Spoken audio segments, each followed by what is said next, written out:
안녕하세요. 큐티를 읽어주는 큐티맘입니다. 오늘의 말씀은 요한일서 5장 14절에서 15절. 그를 향하여 우리가 가진 바 담대함이 이것이니 그의 뜻대로 무엇을 구하면 들으심이라.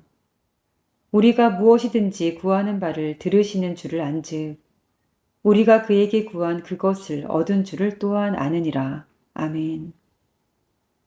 조지 레인의 소설 비범한 일에는 일상의 불평과 불만으로 인해 삶이 불행해진 한 간호사가 등장합니다. 주인공은 삶의 무게에 짓눌린 그녀에게 아주 특별하고도 단순한 해결책을 제시합니다. 그것은 바로 자신의 손가락을 보며 기도의 대상을 떠올리는 5손가락 기도법이었습니다. 첫째, 가장 가까운 엄지는 나와 가장 가까운 이들, 즉 가족과 친구들을 위한 기도입니다. 둘째, 누군가를 가리키는 검지는 가르치는 자와 복음을 전하는 이들, 다음 세대를 위해 헌신하는 분들을 떠올리게 합니다. 셋째, 가장 길게 솟아오른 중지는 나라의 위정자들과 교역자, 영적 지도자들을 위한 것입니다. 넷째, 손가락 중 힘이 가장 약한 약지는 우리 사회의 가난하고 소외된 약자들을 상징합니다.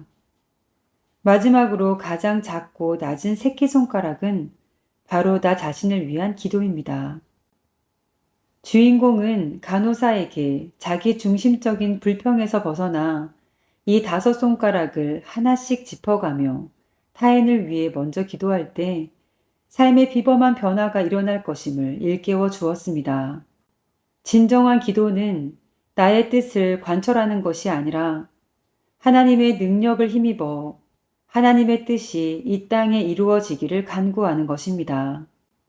5손가락 기도법은 우리의 기도가 나라는 좁은 울타리를 넘어 세상과 이웃, 하나님의 나라를 향해 확장되어야 한다는 것을 가르쳐 줍니다. 내가 아닌 남을 위해 먼저 손을 모을 때 우리는 비로소 하나님의 마음과 합한 기도를 드릴 수 있습니다. 언제나 하나님께서 기뻐하시는 기도로 하나님께 나아가는 그리스도인의 믿음에 대해 묵상해 보겠습니다.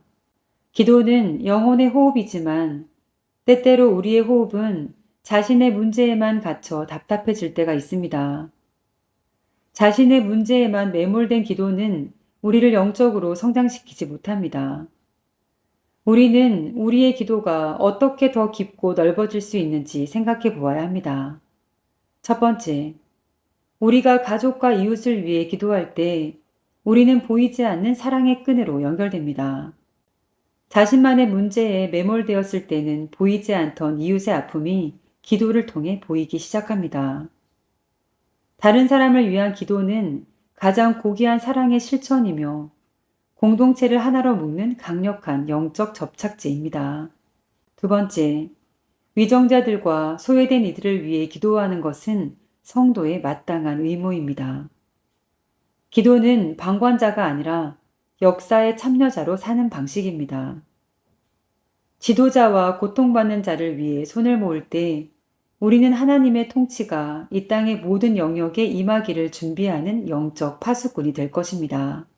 세 번째, 가장 낮은 자리에서 드리는 기도가 가장 큰 능력을 발휘할 것입니다.